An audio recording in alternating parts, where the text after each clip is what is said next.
Entrevista Venevisión. Líder en opinión. Por tu canal independiente, Venevisión.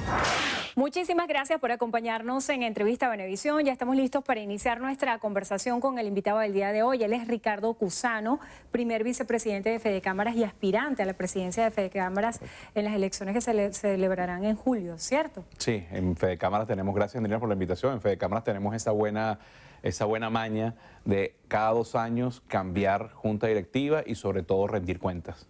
Muchísimas gracias por estar con nosotros. Hay temas bien interesantes de los cuales me gustaría conversar. Estamos a la víspera de lo que será un anuncio de un aumento de salario y quisiéramos conocer cuáles son las incidencias para el sector empresarial, comprendiendo que esta ecuación tripartita debe estar involucrada en decisiones de este tipo y entendemos lo que representa hoy Fedecámaras a la luz del gobierno cuando está estigmatizada como una organización que lo adversa políticamente, y quisiera saber cómo se preparan para este aumento de salario que se va a anunciar el 1 de mayo. Solo acotaría que se adversa políticamente con P mayúscula sobre la base de las políticas públicas, que son políticas públicas que no han fomentado la generación de más empresas, de empleo sustentable, de poder darle permanencia al poder de compra del salario. Entonces, por eso las decisiones de aumentos salariales deberían estar insertas en una discusión macro con los trabajadores, por supuesto con los empresarios y el Estado, ¿no? Pero lamentablemente eso no se cumple e irrespeta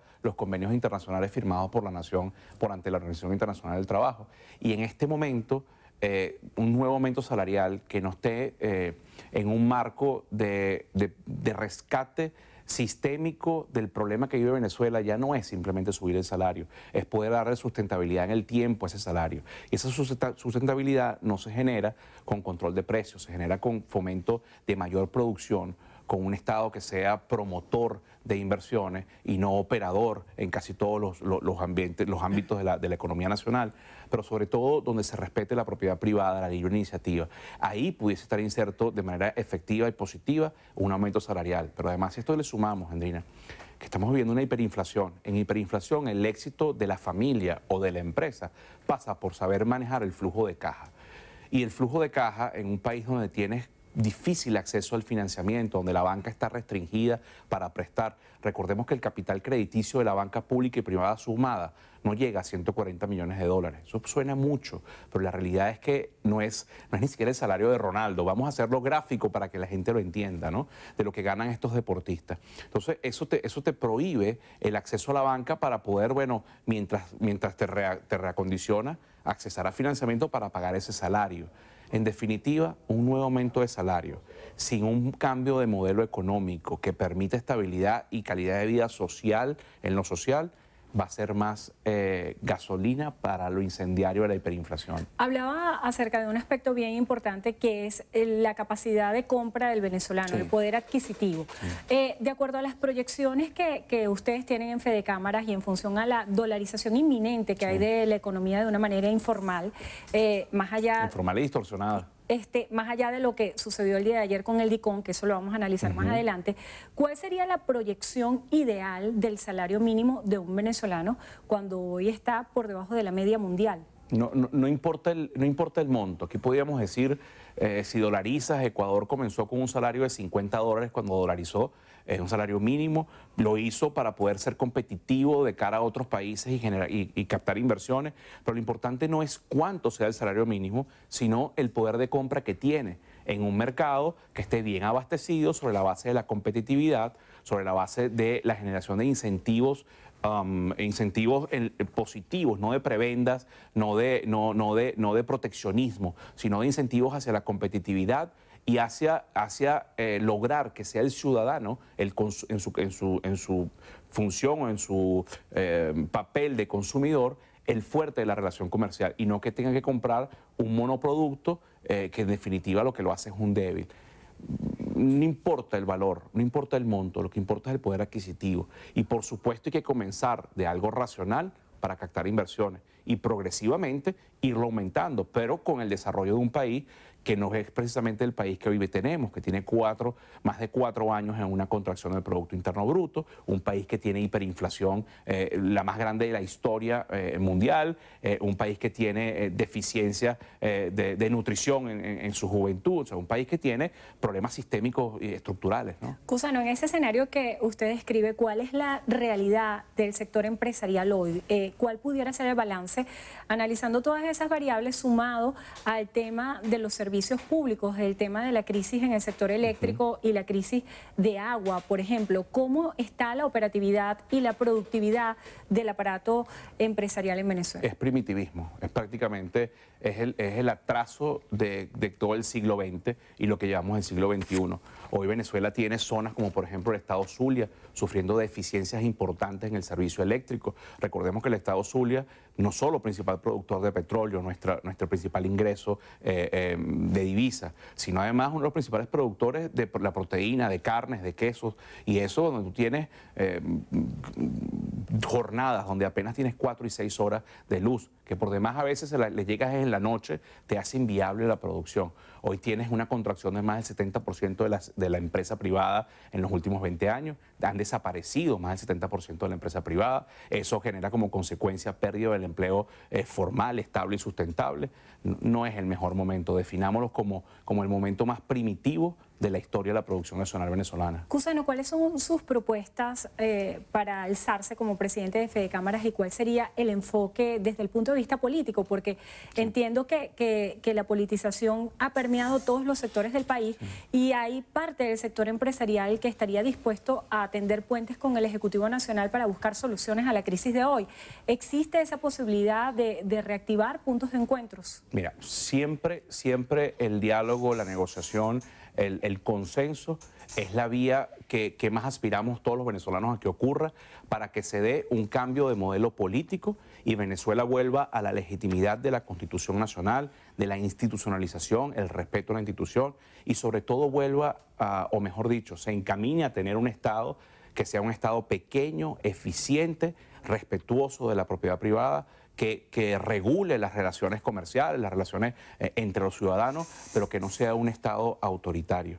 Nosotros siempre estaremos dispuestos a participar en un diálogo de ese tipo, donde además se construyan consensos del modelo económico, donde dejemos atrás el clientelismo, donde dejemos atrás el rentismo, donde dejemos atrás ese papá Estado y donde además los empresarios entendamos que tenemos que competir y que nuestra principal fortaleza con respecto al mundo sea nuestra capacidad de resiliencia, de inventiva, de innovación, de transformar digitalmente los negocios, de adecuarnos a la modernidad y no sea tener electricidad barata, agua barata, dólares baratos. Hay que cambiar radicalmente el modelo opuesto, 180. No podemos volver ni a restaurar los errores de la cuarta, pero tampoco podemos seguir en los errores de la quinta. Necesitamos una transformación de país y esa es una propuesta que Fedecámara hoy hemos terminado un trabajo de alinear esas necesidades en 9 sectores de la economía con propuestas de políticas públicas, pero sobre todo con propuestas de apertura a la inversión y a Venezuela ser competitiva, a ser llamativa, para que además el empresario tenga y ponga sobre la mesa su principal activo en este momento, que es su capacidad de asumir riesgos. Si tuviesen las condiciones dadas, Hendrina, el empresario hoy acudiría a la banca internacional, nacional, para endeudarse y seguir creciendo y seguir generando empleo y seguir generando bienes y servicios que hagan más fácil la vida del venezolano. Eso no está planteado sobre la mesa en este momento ni con el sector público que está en Miraflores, ni con nadie de su gabinete ministerial, porque no hay voluntad de oír estos cambios. Hay que dejar atrás el empecinamiento ideológico y entender que Venezuela tiene futuro sobre la base del respeto, las libertades, a la democracia, a la constitucionalidad, pero sobre todo a la calidad de vida del ciudadano. Venezuela no puede seguir, visto desde el punto de vista de trabajador, visto desde el punto de vista de empresario, viviendo la calamidad de servicios públicos. Hoy hemos pasado a una mala privatización de esos servicios públicos. Hoy tienes cuando compras plantas eléctricas para poder tener la nevera o el bombillo encendido, es una privatización del servicio público. Cuando tienes que comprar un camión cisterna o ves gente caminando a la pata para llegar a la pata de un río o de una quebrada en el Ávila, eso es una forma indirecta de privatización. Cuando ves que surgen más cercos eléctricos y cámaras de seguridad porque no está un servicio, porque no hay un plan de seguridad que sea verdaderamente, que respete la vida privada y la estabilidad de la propiedad privada, eso es privatizar el servicio, la seguridad. Son roles del Estado. Entonces tenemos que volver a asumir qué debe hacer el Estado, cómo debe ser eficiente y después entender que la privatización per se no es mala. Hemos visto ejemplos exitosos, por ejemplo, Europa privatizó todo su sistema de aerolíneas. Hoy no hay ninguna aerolínea quebrada. Venezuela sigue con Conviasa quebrada, hablando de mi sector. No puedes tener un estado hotelero, un estado petrolero. Quien nos escucha y quiere conseguir un saco de cemento para hacer una platabanda nueva en su casa, no lo consigue. ¿Por qué? Porque 100% de la producción de cemento está en manos del Estado y eso fracasó, igual la cabilla. Entonces necesitamos un Estado verdaderamente respetuoso de la libre iniciativa y ahí siempre Fedecámara estará dispuesto a dialogar y a construir consenso sobre la base de la negociación. Cusano, el día de ayer sorprendió la noticia del incremento del dólar DICOM, que se ubica en 5.200 bolívares por dólar.